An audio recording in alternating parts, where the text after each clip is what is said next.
Team इंडियामध्ये सुरू झालंय विराट पर्व। भारताचा कसोटी कर्णधार विराट कोहली आता वनडे आणि 2020 फॉर्मॅट्समध्येही टीम इंडियाचं नेतृत्व करणार यावर शिक्कामोर्तब झालंय।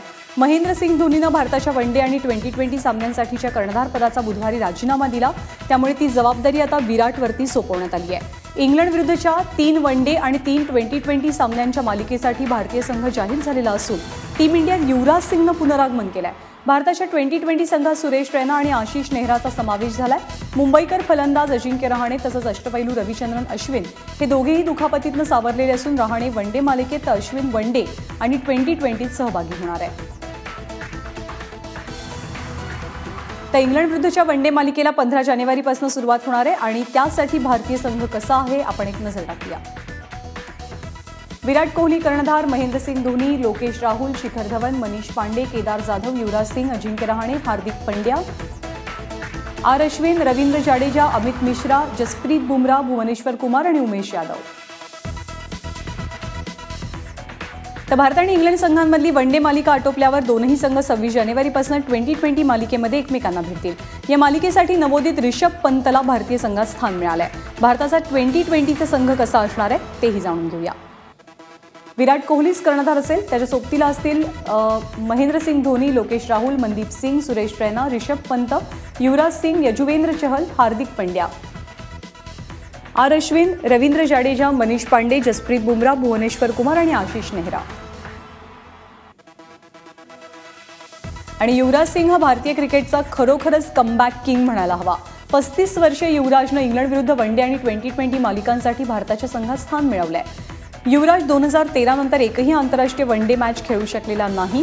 गेल्या वर्षीच्या 2020 विश्वचषकात युवराजनं 4 सामन्यात 52 धावाच केल्या होत्या। तसंच तो केवळ एकच विकेट घेऊ शकला होता। त्यानंतर तो आंतरराष्ट्रीय 2020 क्रिकेटपासून दूरच राहिला। त्यामुळे युवराजचा टीम इंडियातला समावेश आश्चर्य व्यक्त करायला लावतोय। पण यंदाच्या रणजी मोसमातल्या दमदार कामगिरीनं युवराजसाठी भारतीय संघाचं दार पुन्हा एकदा उघडलं असल्याची माहिती निवड समितीचे अध्यक्ष MSK प्रसाद यांनी दिली आहे। युवराजनं यंदाच्या रणजी मोसमात 5 सामन्यांमध्ये 672 धावांचा रतीब रचलाय। त्यानं या दरम्यान एक द्विशतक देखील झळकावलेलं होतं। आणि दिल्लीचा डावखुरा फलंदाज आणि यष्टीरक्षक रिषभ पंतला भारताच्या 2020 संघात मिळालेलं स्थान म्हणजे निवड समितीनं भविष्यावर नजर ठेवून घेतलेला निर्णय म्हणायला हवा। रिषभनं 2016 आणि 17 रणजी मोसमात 8 सामन्यांमध्ये 107.28च्या स्ट्राईक रेटसह 972 धावांचा रतीब घातलाय। रिषभनं मुंबईच्या वानखेडे स्टेडियमवर महाराष्ट्र विरुद्धच्या सामन्यात त्रिशतकही ठोकलं होतं। तसंच भारतीय प्रथम श्रेणी क्रिकेटमधलं सर्वात वेगवान शतक ठोकण्याचा पराक्रमही गाजवला। ऋषभच्या नावावर या दरम्यान 24 झेल आणि 1 स्टंपिंग देखील जमाय।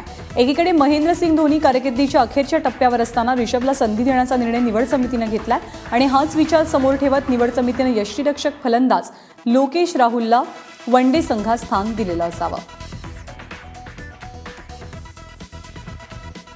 आणि निवड समितीचे माजी अध्यक्ष संदीप पाटील यांना भारतीय संघाबद्दल काय वाटतं हे आम्ही जाणून घेतलं। संदीप पाटील यांनी फोनवरनं काय प्रतिक्रिया दिली आपण पाहूया।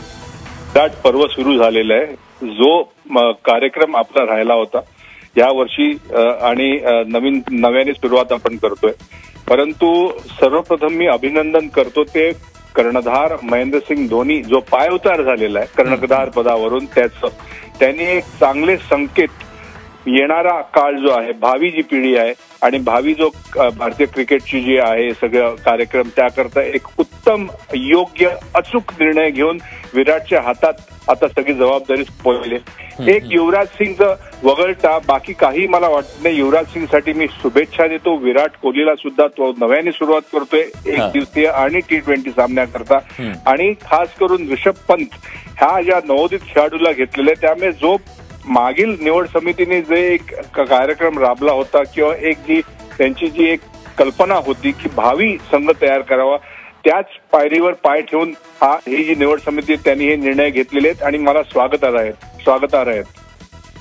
विरुद्ध वनडे आणि 2020 सामने कुठे कुठे रंगणार आहेत त्यावरती सुद्धा एक नजर टाकूया। हे सामने कुठे कुठे रंगतात। वनडेची पहिली वनडे होणार आहे पुण्यामध्ये 15 जानेवारीला, तर दुसरी वनडे कटकला होईल 19 तारखेला, तिसरी वनडे 22 जानेवारी कोलकात्याला, तर T20 मालिका पहिला T20 सामना 26 जानेवारीला कानपूरला खेळवला जाईल। दुसरा T20 सामना नागपूरला होणार आहे 29 जानेवारीला। तर तिसरा T20 सामना 1 फेब्रुवारीला होईल बंगलोरमध्ये.